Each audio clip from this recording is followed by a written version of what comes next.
அமித்ஷாவையும் நிர்மலா சீதாராமனையும் சந்தித்ததில் ஒரு பொடி இருக்குங்க, ஒரு பாயிண்ட். யார்? கனிமொழி சந்தித்ததுல. ஆமா ஆமா. டெல்லியில் இருக்கக்கூடிய 3500 செய்தி சேகரிக்கும் நிருபர்கள் அவர்களுக்கெல்லாம் விருந்து கொடுத்தார்கள்.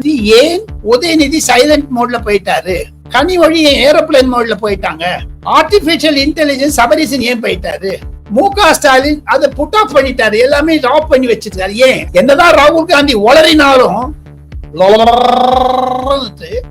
அதை நரேந்திர மோடி பொருட்படுத்த மாட்டார். கோலஹலாஸ் டிவி யூடியூப் சேனல், இது வாய்மையின் எக்காலம்.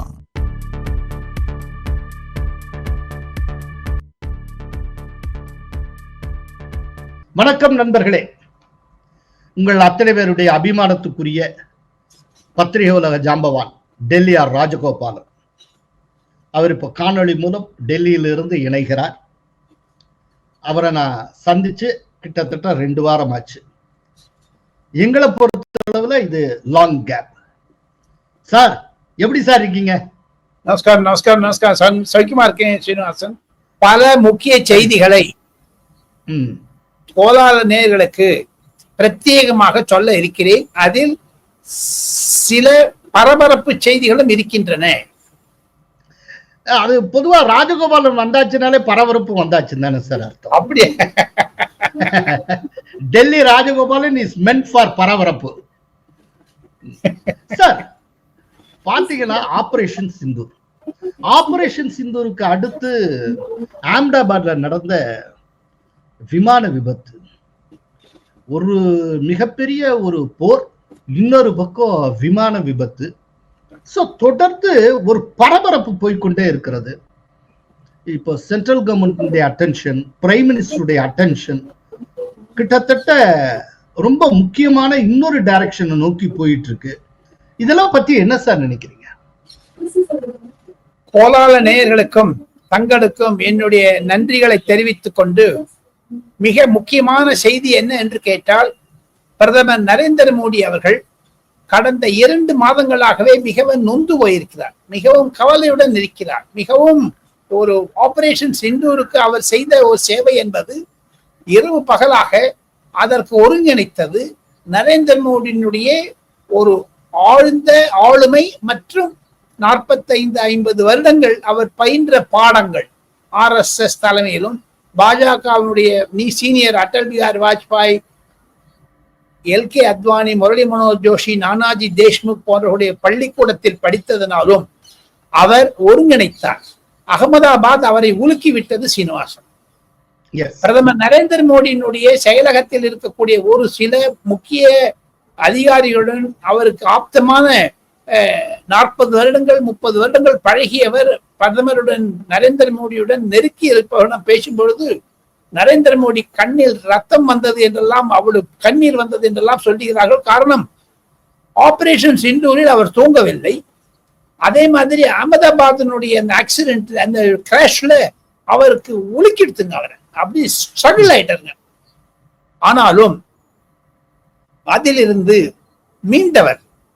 காரணம், நரேந்திர மோடியுடைய பயிற்சி. ஒரு விஷயத்தை எமோஷனலாக உணவுபூர்வமாக பார்த்தாலும் அத்துடன் அதை மறந்து விட வேண்டும் என்றாலும் அடுத்ததற்கு போக வேண்டும். உதாரணத்திற்கு சொல்லுகிறேன், நரேந்திர மோடியினுடைய 12வது வருட விழா டெல்லியில் சிறப்பாக கொண்டாடப்பட்டது. டெல்லியில் இருக்கக்கூடிய 3500 செய்தி சேகரிக்கும் ஆசிரியர்கள், நிருபர்கள், தலைமை நிருபர்கள், புகைப்படக்காரர்கள், டெலிவிஷன் ஆங்கர்ஸ், இவங்களெல்லாம் சேர்ந்த 3500 பேர் வராங்க டோட்டல். அந்த 3500 பேர் அனைவரையுமே ஒருவர் விடாமல், அதை தவிர பாஜகவிற்கு என்று செய்தி சேகரிக்க நிருபர்கள் அவர்களுக்கெல்லாம் விருந்து கொடுத்தார்கள். 4 பார்ட்ஸ் குரூப்ல பாரத் மண்டபம் என்ற இடத்தில். அதையும் நரேந்திர மோடி ஒருங்கிணைத்துக் கொண்டிருந்தார். அதனுடைய கடைசி நாள்ல தான் இந்த மாதிரி அகமதாபாத் ஆக்சிடென்ட் ஆயிடுச்சு. இருப்பினும் பல செய்திகள் அதிலிருந்து கசிந்தன. அதில் பிரதமர் மீண்டும் தமிழகம், மேற்கு வங்காளம், அஸ்ஸாம், பீகார் போன்ற மாநிலங்களில் நடக்க இருக்கக்கூடிய தேர்தலுக்கு ஒருங்கிணைப்பை பற்றியும் பேசியிருக்கிறார். அதுதான் நரேந்திர மோடியும் அமித்ஷா கிட்ட இருக்கக்கூடிய ஒரு கிளாரிட்டி. சீனிவாசன், ஒரு ஒரு மதிப்பு. ஏன்னா ஒண்ணு வெள்ளி விட்டு அடுத்தது பார்க்கணும். அதுதான் அந்த தலைப்பில் பார்த்தால், அதாவது ஒரே விஷயத்துல அப்படியே ஹெல்டப் ஆறுது இல்ல, கிடையவே கிடையாது. கான்சென்ட்ரேட் பண்றப்பவே அடுத்ததையும் விட்டுறக்கூடாது, போயிட்டே இருக்கணும். தாங்கள் பல அரசியல்வாதிகளை தங்களுடைய பத்திரிகை தொழிலில் இருக்கக்கூடிய அயல் நாட்டில் பணிபுரிந்திருக்கிறீர்கள். அயல் நாட்டு தலைவர்களையும் உள்நாட்டு தலைவர்களையும் பலருடைய பழகி இருக்கிறீர்கள். எனக்கும் 40 ஆண்டுகள் 45 ஆண்டுகள் பல பிரதமர், ஜனாதிபதி, குடியரசுத் தலைவர், துணை குடியரசுத் தலைவர், பல லோக்சபா ஸ்பீக்கர்ஸ், அவங்க கிட்ட ஒரு கிளாரிட்டி என்னன்னா சீனிவாசன், அது எமோஷனல் வெளில காமிக்காத வச்சுப்பாங்க Srinivasan. Yes, exactly sir, exactly. Emotional வெளில காமிச்சிக்கவே மாட்டாங்க சார். என்னதான் ராகுல் காந்தி ஒளறினாலும் அதை நரேந்திர மோடி பொருட்படுத்த மாட்டார். அதுக்கு அப்படியே ஒரு காதல வாங்கி அப்படியே சைலண்டா விட்டுறார். நாடாளுமன்றத்தில் எவ்வளவு நிந்தினாலும் சரி, அசிங்கமாக பேசினாலும் சரி, அதற்கு ஒரு சரியான பதிலை கொடுப்பதற்கான ஒரு சமயத்தை பார்ப்பார். அந்த விஷயத்தில் பார்த்தால் கண்டிப்பாக அமித்ஷா சொன்னது மாதிரி மதுரையில் மத்திய உள்துறை அமைச்சர், தமிழகமும் மேற்கு வங்காளம் தான் பாஜகவிற்கு மிக மிக முக்கியம். காரணம், பீகாரில் அவர்கள் நல்ல கம்ஃபர்டபிள் மெஜாரிட்டியில் இருக்காங்க. இப்போ தேர்தல் வைத்தால் நன்றாக ஜெயிக்கக்கூடிய. அதே மாதிரி அஸ்ஸாம், கேரளா 2031 பார்த்து கொள்ளலாம். அது கேரளாவிற்கு ஒரு கொஞ்சம் ஸ்ட்ராங்கா ஃபவுண்டேஷன் போடணும். தமிழ்நாட்டில் ஸ்ட்ராங் ஃபவுண்டேஷன் போட்டதாகத்தான் நினைக்கிறார்கள். இதன் நடுவே என்னதான் இருந்தாலும் சீனிவாசன், ஆபரேஷன் சிந்தூர் இது அந்த அகமதாபாத்தை விட அரசியல் ரீதியாக இந்த 3 நாட்கள் நடந்த 3500 பத்திரிகையாளர்களுடைய அந்த சாராம்சம் என்ன என்று கேட்டால், மகளிர் மசோதா பாராளுமன்றத்தில் பாஸ் பண்ணிட்டாங்க, நிறைவேற்றப்பட்டது. அதை அமல்படுத்த இருக்கிறார்கள் மகளிர் சட்டம்.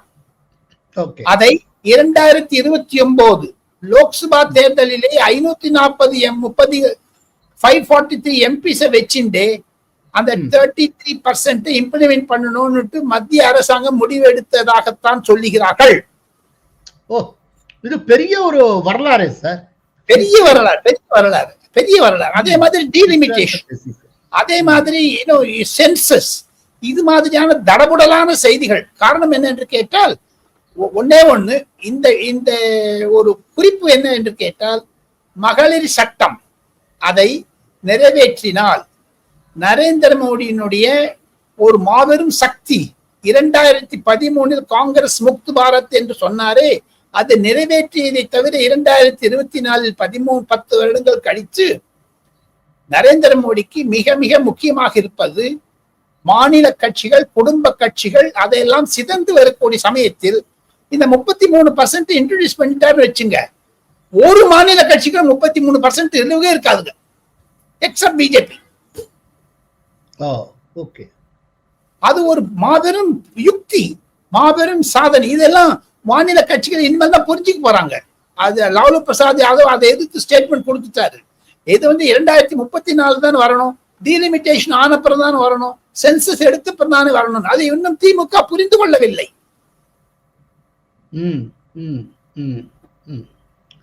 சார், இதுக்கு மத்தியில பேசுறப்போ நீங்க இந்த பீகார் எலெக்ஷன், அஸ்ஸாம் எல்லாம் பத்தி சொன்னீங்க. பீகார் விஷயத்துல பிஜேபி ஒரு ஃபுல் கான்பிடன்ஸோட இருக்காங்களா? மெஜாரிட்டி வந்துருங்க. கண்டிப்பாக நரேந்திர மோடியினுடைய ஒரு தனிப்பட்ட முறையில் பார்த்தீர்களே ஆனால் ஆபரேஷன் சிந்தூர் அங்கு கண்டிப்பாக பிரதிபலிக்கும். காரணம், பல கோலால நேயர்களுக்கு சீனிவாசன் மூலமாக சொல்லிக் கொள்வது, கண்டிப்பாக பலருக்கு அந்த பூகோளம் தெரியும், ஜியோகிராபி. பீகாரினுடைய 8 மாவட்டங்கள் பாகிஸ்தானுடன் தொப்புள் கொடி உறவு இருக்கிறது. அதனால அங்க பாகிஸ்தானில் நல்லது நடந்தாலும் கெடுதல் நடந்தாலும், பீகாரில் நல்லது நடந்தாலும் கெடுதல் நடந்தாலும், இரு மாநிலங்கள், இரு தேசங்களுக்கு அது பிரதிபலிக்கும். அதனுடைய அதிர்ச்சி இருக்கும் 2 இடத்திலும். ஆக என்னை பொறுத்தமட்டில் பல கருத்து கணிப்புகள் பாஜகவிற்கு அமோக வெற்றி கொடுக்கிறது என்றாலும், நரேந்திர மோடியினுடைய ஆபரேஷன் சிந்தூர் வந்த பிறகு நரேந்திர மோடிக்கு 8 முதல் 10% வரை மீண்டும் உயர்ந்து விட்டது அவருடைய புகழ். ஓ, அது ஆக்சுவலா தி டைம்ஸ் நவுல ஆபரேஷன் சிந்தூருடைய இம்பாக்ட் என்னங்கிறது பற்றின கருத்து கணிப்பு பார்த்தேன். அதை தமிழ்ல நாங்க கொடுத்துருக்கோம், கோலாலாஸ் டிவில வந்திருக்கு. அதுல பாத்தீங்கன்னா அஸ்ஸாம் வந்து ரொம்ப ஓவர்வெல்மிங்கா ரிசீவ் பண்றாங்க. அவர் வந்து மோடியை அவ்வளவு தூரம் கொண்டாடுறாங்க. அஸ்ஸாம்ல நான் எதிர்பார்க்கவே இல்லை, ரொம்ப பிரமாதமா இருக்கு. அதே போல பீகார்லயும் கம்ஃபர்டபுளா இருக்கு. இந்திய பிரதமர்களிலேயே திட்டவட்டமான முறையில் முடிவெடுக்கக்கூடியவராக மோடியை சொல்லலாமா? கர்நாடகம், தெலுங்கானா, ஒடிஷா, மகாராஷ்டிரம், சத்தீஸ்கர், அஸ்ஸாம் ஆகிய மாநிலங்களில் மோடிக்கு 85% அதிகமான ஆதரவு காணப்படுகிறது. இந்தியா பாகிஸ்தான் போர் நிறுத்தம் பற்றி என்ன நினைக்கிறீர்கள்? அஸ்ஸாம், ஒடிஷா, சத்தீஸ்கர் மாநிலங்களில் மோடி அரசின் நிலைப்பாட்டுக்கு அமோக ஆதரவு காணப்பட்டது. இப்ப அதே நேரத்துல தமிழ்நாட்டுல திட்டவட்டமா ஆட்சியை கைப்பற்றி விட முடியும், டிஎம்கேயை ஆட்சிக்கு வரவிடாமல் செய்துவிட முடியும் அப்படின்னு பிஜேபி தலைமை நம்புகிறதா? பிஜேபியுடைய தலைமையினுடைய உண்மை பிரதிபலிப்பு என்ன என்று கேட்டால், சமீப காலமாக நயினார் நாகேந்திரன் சொல்லி வரக்கூடிய ஒரே ஒரு செய்திதான் ஆட்சி எடப்பாடி பழனிசாமியுடைய தலைமையில் என்பதை அமித்ஷா சொன்னதை அவர் பிரதிபலிக்கிறார். ஒன்று. இரண்டாவது, அமித்ஷா கையில் பல கருத்து கணிப்புகள் இருக்கின்றன. நீங்க இப்ப times now, republic, India today எல்லாம் சொன்னீங்க.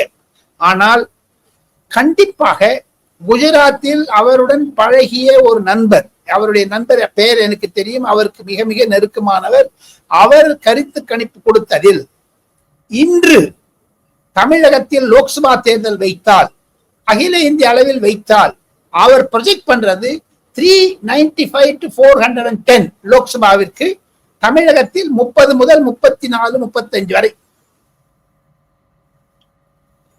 என்டிஏவுக்கு கிடைக்குங்கிற, என்டிஏவுக்கு கிடைக்கும். அவர் சொல்றது இப்படித்தான் சார் 2024 லோக்சபா தேர்தல சொல்லிட்டே இருந்தோம். கடைசியில என்னமோ மாதிரி இல்ல சார் ஆச்சு. அது ஒரு சூழ்நிலை ஆதமாக இருக்கிறது. ஆனால் திராவிட முன்னேற்ற கழகத்திற்கு ஆன்டி இன்கம்பன்சி எதிர்வினைகள் அதிகமாக இருப்பதாகத்தான் செய்திகள் தெரிவிக்கின்றன, கருத்து கணிப்புகள் குறிப்பிடுகின்றன. காரணம், முதலமைச்சர் மு.க. ஸ்டாலினுடைய புகழ், அவர் கொடுத்த வாக்குறுதியை பற்றி அமித்ஷா சொன்னாரே, अब तक इनके घोषणा पत्र के 60% वादे पूरे नहीं हुए हैं। स्टालिन साहब, हिम्मत है तो घोषणा पत्र निकालकर हिसाब किताब दीजिए, कितने वादे पूरे किए। அதையேத்தான் மதுரையில் அமித்ஷா பேசியதைத்தான் சண்முகம் என்று சொல்லக்கூடிய கம்யூனிஸ்ட் மார்க்சிஸ்ட் பிரதிபலிக்கிறார். ஆளும் அரசு இன்னும் பல்வேறு கோரிக்கைகளை நிறைவேற்றல அப்படின்னு சொல்றீங்க. ஆனா அவங்க வந்து என்ன சொல்றாங்கன்னா, ஒரே ஒரு கோரிக்கை தவிர 98.5% கோரிக்கையை வந்து நிறைவேற்றிட்டோம். எந்த கோரிக்கை நிறைவேற்றல? புதிய ஓய்வூதிய திட்டத்தை தவிர மத்த எல்லாத்தையும். இப்ப நான் சொன்ன மின்சார அளவீடு உங்க வீட்ல எல்லாம் மாசம் மாசம் தான் எடுக்கிறாங்களா? இல்ல சார், நீங்களே கேட்டிருக்கலாமே.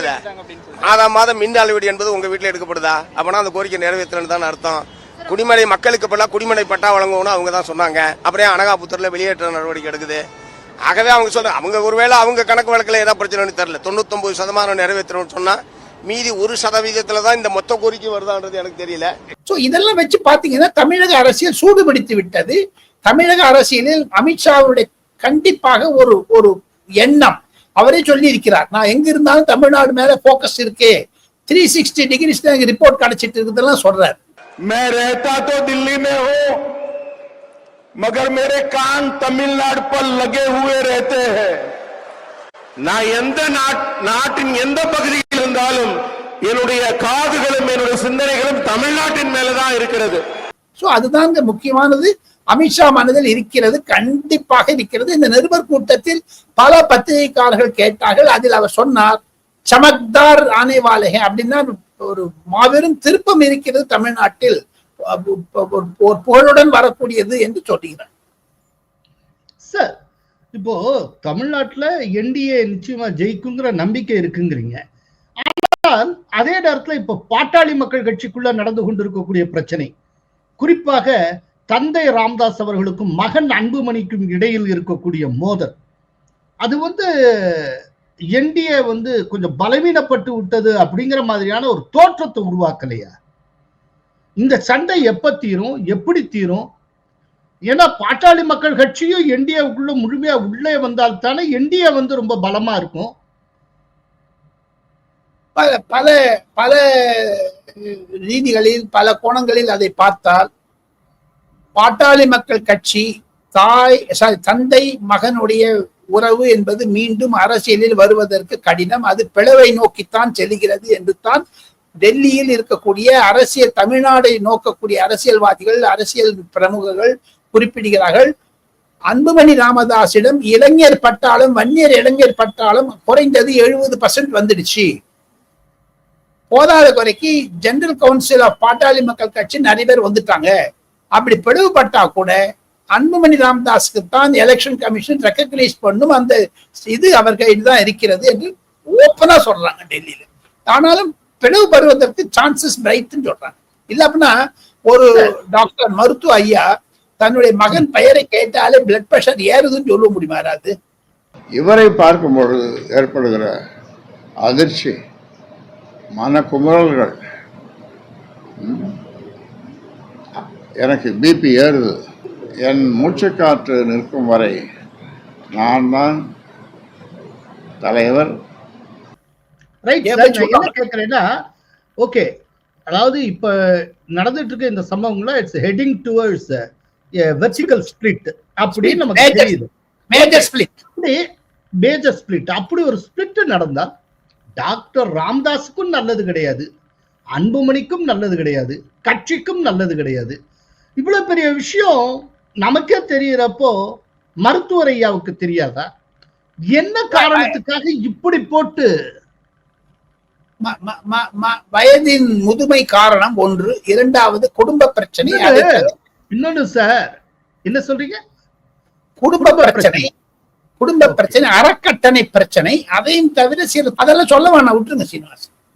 ஓகே, இல்ல நிறைய தெரியும். டெல்லியில அது நிறைய பரவலாக பேசப்படுகிறது. சில எம்பிக்கள் ஓப்பனாக பேசுறாங்க. அதெல்லாம் நாம் சொல்லுவது இல்ல, அத பொதுவெளியில சொல்றது நல்லா இருக்காது. நாகரிகம் வேணும், அது நம்ம சொல்ல தேவையில்லை. பட் நீங்க என்ன சொல்ல வரீங்கிறத நானும் புரிஞ்சுக்கிட்டேன். பட் ஒரே ஒரு விஷயம் சார், டாக்டர் ராமதாஸ் அவர்கள் ஒவ்வொரு செங்கலா எடுத்து வச்சு கட்டின கட்டடம் பாட்டாளி மக்கள் கட்சி. அவர்தான் ஸ்தாபகர். இப்போ அவர் பார்த்து பார்த்து செதுக்கின ஒரு கட்சி இப்போ அவர் கிளப்புகிற பிரச்சனையினாலேயே வீழ்கிறது அப்படிங்கிறத அவர் எப்படி டைஜஸ்ட் பண்றாரு, அவர் எப்படி ஏற்றுக்கொள்ளுகிறார்? மிக கடினமான நிலைமை. அவருக்கு சுய யோசனைகளுடன் செயல்படுகிறாரா என்பது கூட சந்தேகமாக இருக்கிறது. அவர் நதியிலும் குளத்திலும் நீச்சல் அடிக்கக்கூடியதை பார்த்தால் அன்புமணி ராமதாஸ் எதிர் நீச்சல் அடிக்க கற்றுக்கொண்டார் என்று ஒரு எம்பி என்னிடம் தமாஷாக சொன்னார். சார், ஏதாவது மைன்யூட்டான விஷயங்கள் டிஎம்கே பற்றி ஏதாவது உண்டா? திமுகவில் வட்டாரத்துல இருந்து நீங்க டெல்லி ஜர்னலிஸ்ட். ஆமா, மு.க. ஸ்டாலினுடைய திறமையான அரசியல், தன்னுடைய தங்கையை அயல் நாட்டுக்கு அனுப்பிவிட்டார் நரேந்திர மோடியினுடைய ஆணையின் பெயரில். அதற்கு முன்னதாக அமித்ஷாவையும் நிர்மலா சீதாராமனையும் சந்தித்ததில் ஒரு பொடி இருக்குங்க, ஒரு பாயிண்ட். யார்? கனிமொழி சந்தித்ததுல? ஆமா, அது அது கட்சி ரீதியாகத்தான் சந்தித்திருக்கிறார்கள். ஆக மொத்தம் மகன், மருமகன், தங்கை, மாமனார், இப்படி எல்லாம் பாத்தீங்கன்னா ஒவ்வொன்றுத்துக்கும் ஒரு பெயர் கொடுத்துடலாம். எனக்கிட்ட ஒரு முக்கியமான ஒரு பிரமுகர் நல்ல தமாஷா சொன்னாரு. இந்த நீங்க வந்து பாத்தீங்கன்னா சீனிவாசன், உங்க மொபைல்ல there are various modes. Aeroplane mode, silent mode, speaker mode, என்னவெல்லாம் இருக்குதுங்க. இப்ப இந்த ஆர்டிபிஷியல் இன்டெலிஜென்ஸ் வந்துட்டப்பறம் நிறைய ஆயிடுச்சு. அந்த மாதிரி திமுகவை பற்றி ஏன் உதயநிதி சைலண்ட் மோட்ல போயிட்டாரு, கனிமொழி ஏரோப்ளேன் மோட்ல போயிட்டாங்க, ஆர்டிபிஷியல் இன்டெலிஜென்ஸ் சபரிசன் ஏன் போயிட்டாரு, மு.க. ஸ்டாலின் அதை புட் ஆஃப் பண்ணிட்டாரு, எல்லாமே ஆஃப் பண்ணி வச்சிருக்காரு, ஏன் அப்படின்னு கேட்கறாங்க எல்லாம். ஓகே, இதிலிருந்து கண்டிப்பாக திராவிட முன்னேற்ற கழகம் ஒரு பிரதான கட்சியாக இருந்தாலும் தமிழகத்தில் வாக்காளர்களிடமிருந்து குறிப்பாக அமித்ஷாவினுடைய எண்ண அலைகள் என்ன என்று கேட்டால், மத்திய பாஜகவினுடைய பிரதிபலிப்பு பொதுமக்களிடமிருந்து திமுக விலகிவிட்டது. காரணம், சாராயம், கள்ளச்சாராயம், ட்ரக்கு, ஊழல், மணல் வாரி கொள்ளை என்றெல்லாம் அடுக்கினார்களே, அதுதான். சார் இப்போ உங்க ஃபேவரட் ஏரியா செய்தி துளிகள் சார். செய்தி துளி 1.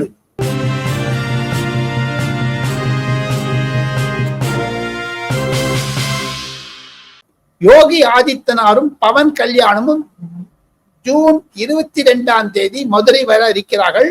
அதற்கான ஏற்பாடுகளை யோகி ஆதித்யநாத்துடைய அட்வான்ஸ் டீம் நாளை மறுநாள் அங்கு வந்து பார்க்க போறாங்க. கண்டிப்பாக ஒரு திருப்பம் இருக்கும். மதுரையில் 5 லட்சம் பேர்கள் கொண்ட ஒரு முக்கியமான அந்த கந்த சஷ்டி கவசத்தை பாடும் பொழுது அதை ஹிந்தியில் மொழிபெயர்த்து ஹிந்தியில் அந்த அர்த்தத்தை இப்ப பாருங்க அதெல்லாம் வருது பாருங்க, அதெல்லாம் விளக்கி இருக்கிறார்கள் யோகி ஆதித்யநாத்திடம். அதை மேலும் பயில வேண்டும் என்று அவர் ஒரு ஆசையுடன் இருக்கிறார். அதையெல்லாம் அவர் கேட்டு இருப்பார். அதுதாங்க ஒரு மீதிய அனல் பறக்கும் பிரச்சாரமாக மாறினாலும் ஆச்சரியப்படுவதற்கில்லை. யோகி பவன் கல்யாணுடைய visit to Madurai on 22nd. அதாவது யோகி, அதாவது யூபியினுடைய முதல்வரும் ஆந்திரத்தினுடைய துணை முதல்வரும் வர்றாங்க மதுரைக்கு 22ஆம் தேதி. இதுல வேடிக்கை என்னன்னா ரெண்டுமே காவி. எஸ், ஒருத்தர் பிஜேபி, ஒருத்தர் ஜன்சேனா பார்ட்டி, ஜன்சேனா. ஆனா ரெண்டு பேருடைய சித்தாந்தம் ஒண்ணுதான். சரி, ஒண்ணுதான். செய்தி 2.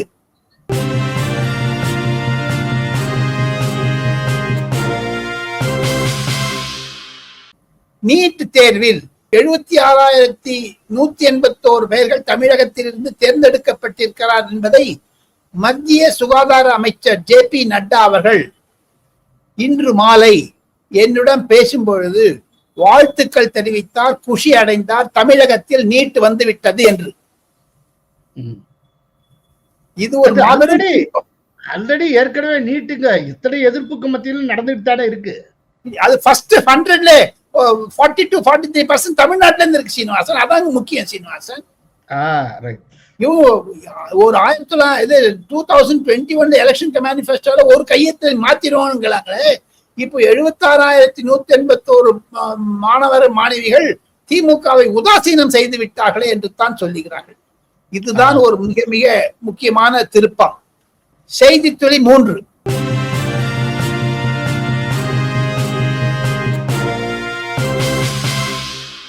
மிகவும் பரபரப்பாக இருக்கக்கூடிய செய்தி சீனிவாசன், டெல்லியில் கொரோனா தொற்று அதிகமாகிறது. மழை காரணத்தால் தெரியவில்லை.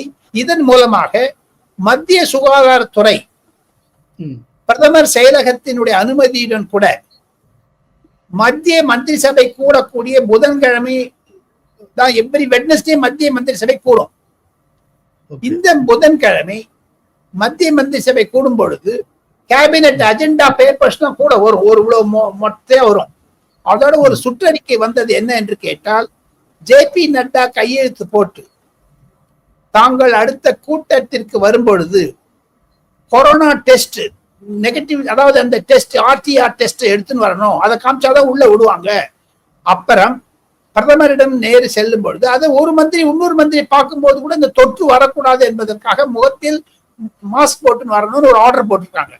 அது போன போதங்காண்டி இம்ப்ளிமெண்ட் ஆச்சு.